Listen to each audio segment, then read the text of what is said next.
Illuminati Bot is sharing this, and I thought it was worthwhile. I don't know the date on this.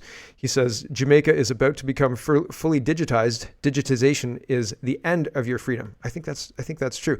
This is Australia too. So 2 videos talking about exactly the same thing released yesterday first time I saw it. So in the last couple of days anyway. We'll start with Jamaica. Here we go. Minute and 22 for this one.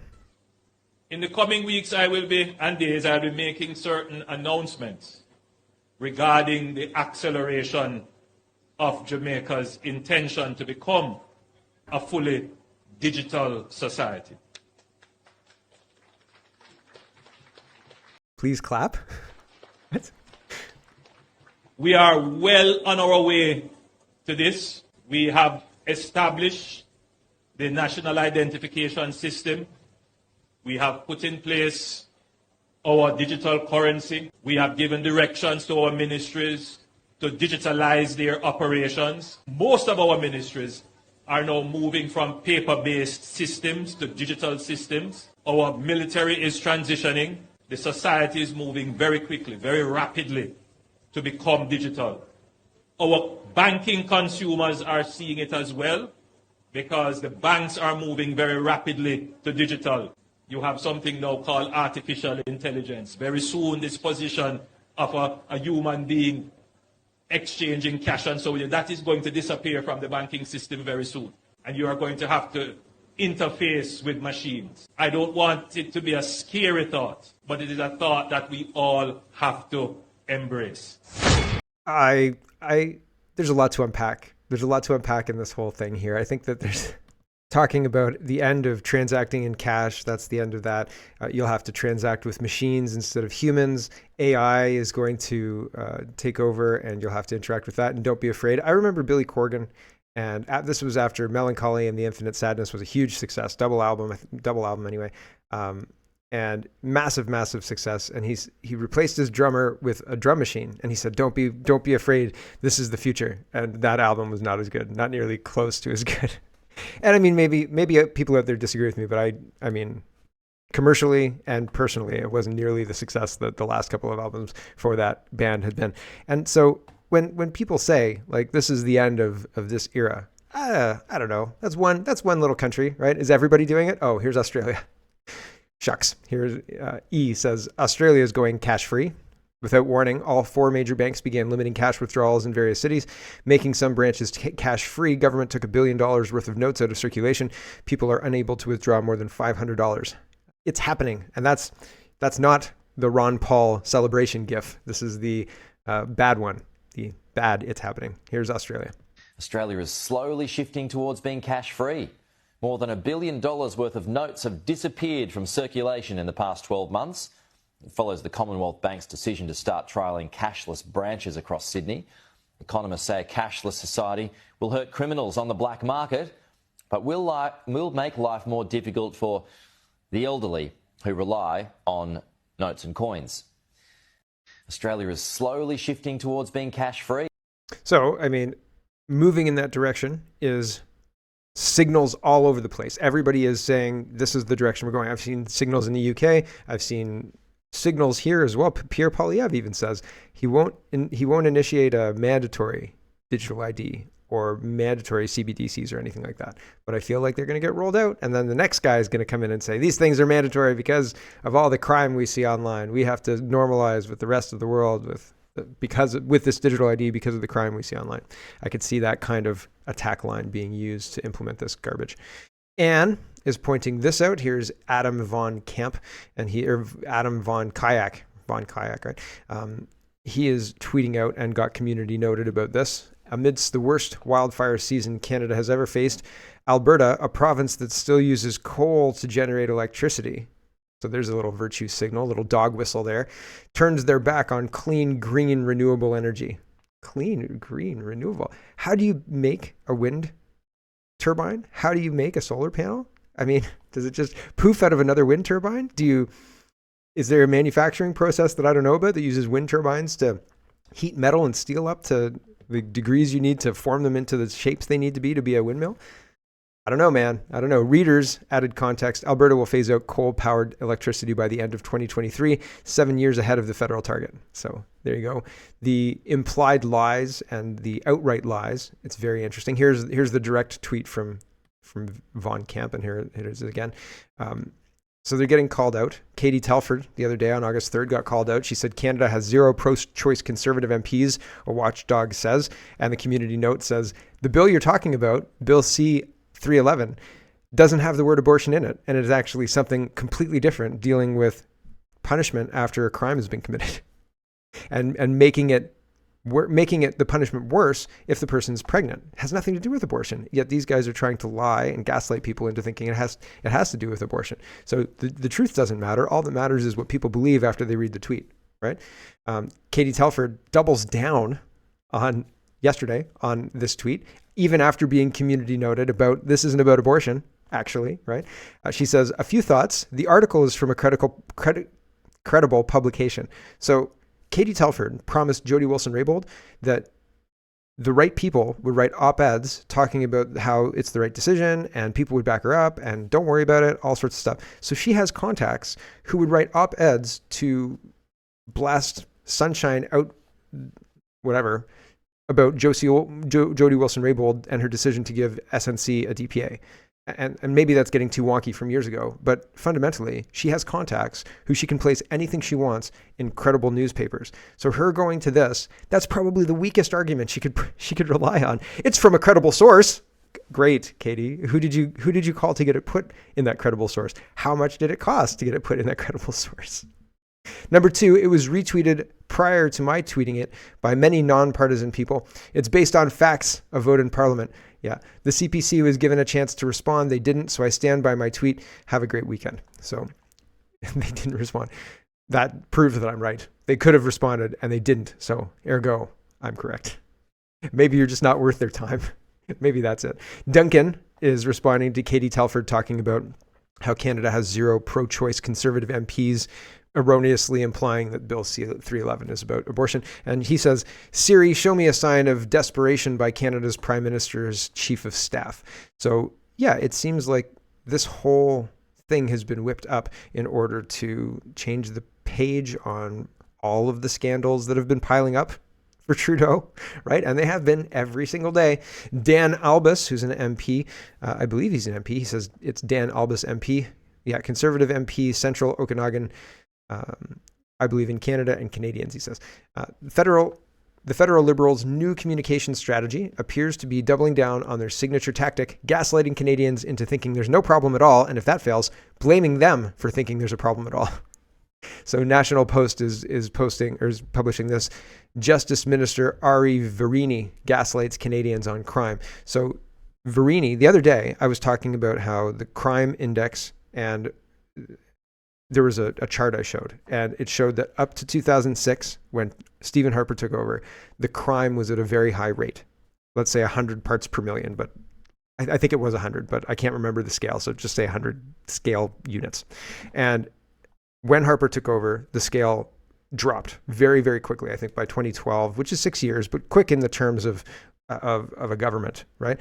So quick that the average lagged by maybe 6 months, but the average came down dramatically fast, very, very fast. And then when the Liberals came in, it immediately started ticking up. 2014, actually, it started to tick up on the chart, but regardless, close to when the Liberals took over.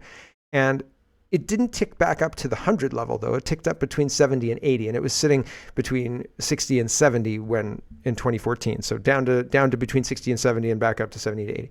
So it didn't rise up as much as you would think it did because it feels much less safe. And what they did is reclassified crimes. And so it changed what the crime index, the crime impact assessment, CS. There's one line that's gauging violent crime and one line that's gauging like the crime index, and they changed what goes into the crime index. And because they did that, it artificially looks better than it is. Does that make sense? So I don't know what it actually would be if we were using the same scale as 2006, but we're using a new scale and it's all marked on the same scale. So it looks like the same scale, but it's not the same scale. Does that make sense?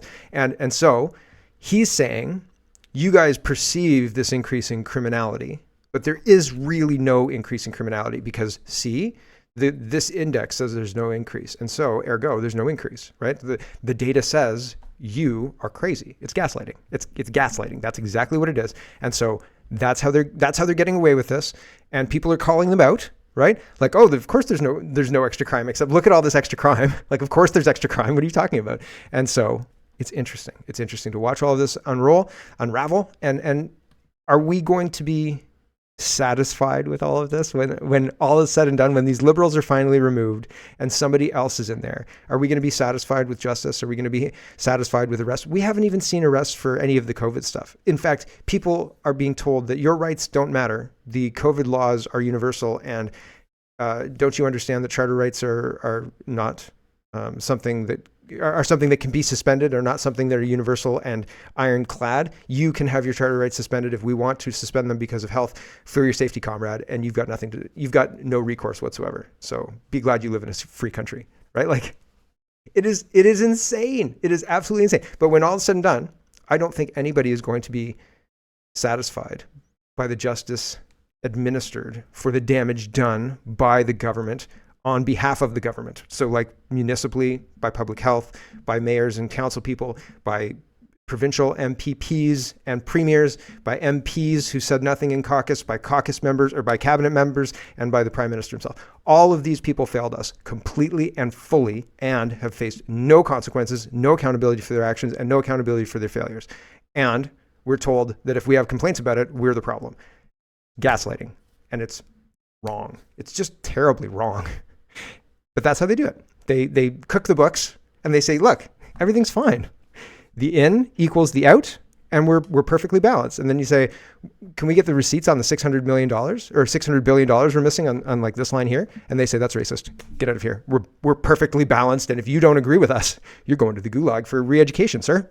Right? And that's where we're at, unfortunately. And CTV, man, CTV, they are great. They are right on it. They are zeroed in on the important stories. I kid you not, 10:50 a.m., August 5th.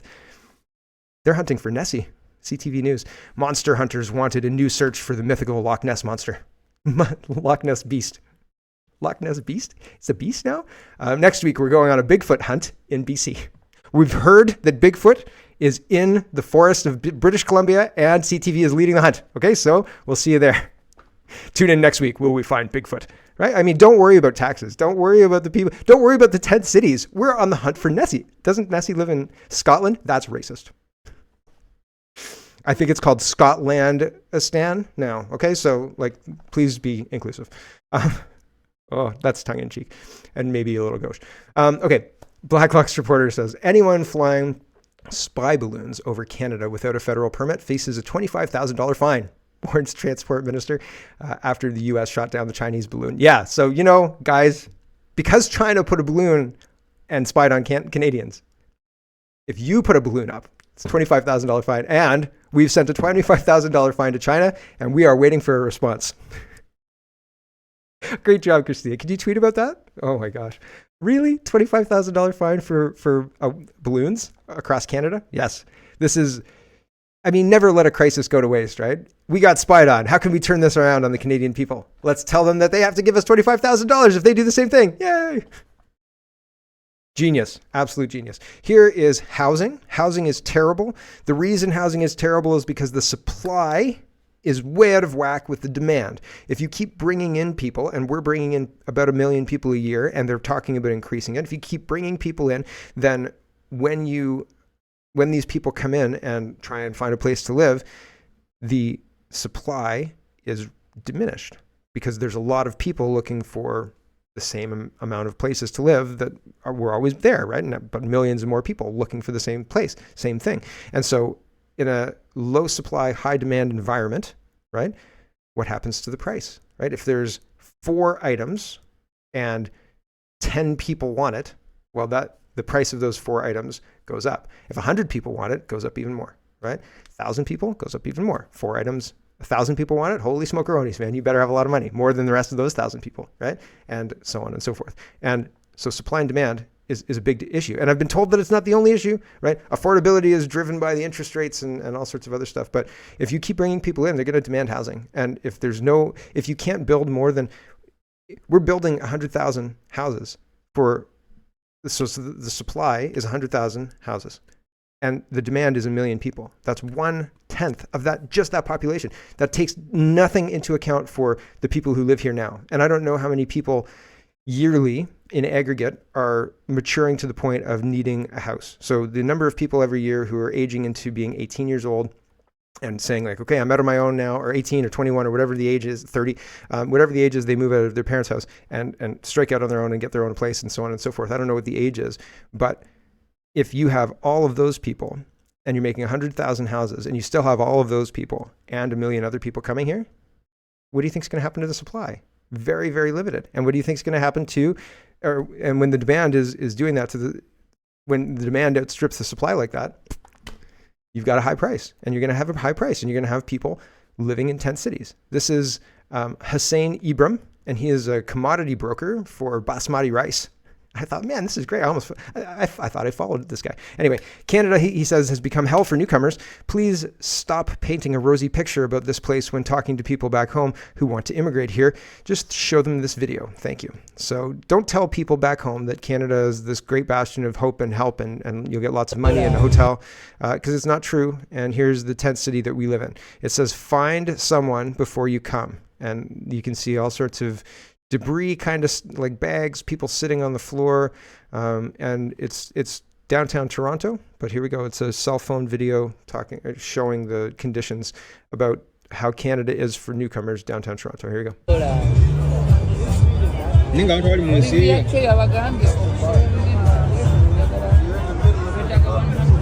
$7 million. So there you go. That's the conditions down there. Here's Edmonton. This is Table Salt says, powerful video. Canada is breaking. And I'm sorry that it's kind of more audio focused. I wish there was more video, but the scenes are terrible, awful. And it's showing encampments in Canadian cities where that has never happened before. And it's got people doing overlay, like speaking on the overlay as well. Oh, by the way, sorry about the sound yesterday. I tried my best to fix it, but I couldn't. There were technical issues. I'm my own everything. So I was the post sound engineer trying to fix the tracking on the audio, and I don't know why it fell out, but it was very, very annoying. And I checked it today, and it looks like it's okay. So my fingers are crossed that it's okay, but fingers crossed. Anyway, here's Edmonton.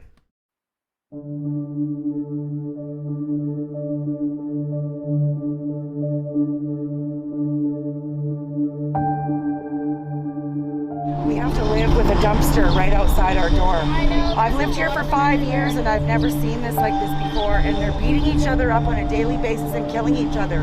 Now what can we do as a community besides feed them?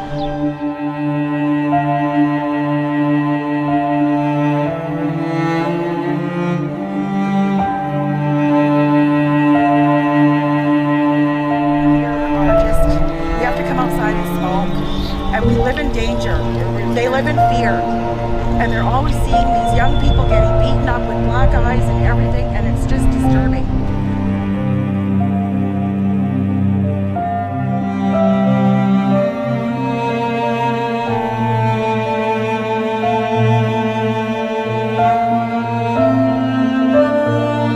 So there's other various shots. We're pretty well done that one. Here's another one. This is, I don't know if this is Toronto, but this is somebody coming up on an encampment. I don't know where this is. I think it's probably Toronto. It looks like the Toronto cityscape. Like there's stores on the bottom and older buildings, etc. It just looks like Toronto. But here we go. Welcome to Canada. Welcome to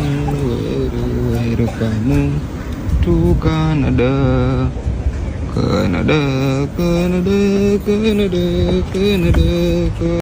So just to give an idea for people who are just listening, there's debris everywhere. There's kind of pillows and cardboard boxes stacked by the garbage here. And then right behind the garbage stacks of, garbage cans and cardboard and stuff is tarps. They're tarps and tents and those pavilions you can get from Canadian Tire that are open on all four sides but have the roof on it. All kind of collected up, and it's all in front of a church. Like he's driving by a church, and I don't know why there's this church. There's a teddy bear and a pillow on a post. There's graffiti although there was graffiti earlier in the video. I think there was graffiti, but it just looks terrible. It looks shabby. There's blankets thrown over benches or something to the effect of that here. So it looks terrible and something that would be completely intolerable. And you would think to yourself, how are we doubling down on importing more people into Canada? How is that a tolerable solution for the problems that seem to be impacting our country? And, well, this was published August 3rd. Financial Post is reporting, need is too great. Canada could raise immigration targets despite housing crunch. Prime Minister Justin Trudeau's government won't lower its immigration targets despite growing criticism that drastic population growth worsens existing housing shortages. In one of his first interviews a week into his new cabinet role, Immigration Minister Mark Miller said the government will have to either keep or raise its annual immigration targets for permanent residents of about 500,000. That's because of the diminishing number of working age people relative to the number of retirees and the risk it poses to the public service funding, he said. I don't see a world in which we lower it. The need is too great, said Miller, who's expecting to announce new targets on November 1st. Whether we revise them upward or not is something that I have to look at, but certainly I don't think we're in any position of wanting to lower them by any stretch of the imagination. So the Canadian government, according to their Minister of Immigration, is looking at raising rates and absolutely, definitely not looking at lowering them. So that's pretty incredible. And that's going to have a fiscal impact. That's going to have a financial impact on people. Hello, everyone. Thanks very much for watching. This is just a short version of a longer show. If you'd like to get the whole show, you can go over to CanadaPoly.com and sign up for a subscription. Just look in the drop-down tab for Shop and Donate and look for subscriptions, and you'll get immediate access to the full show.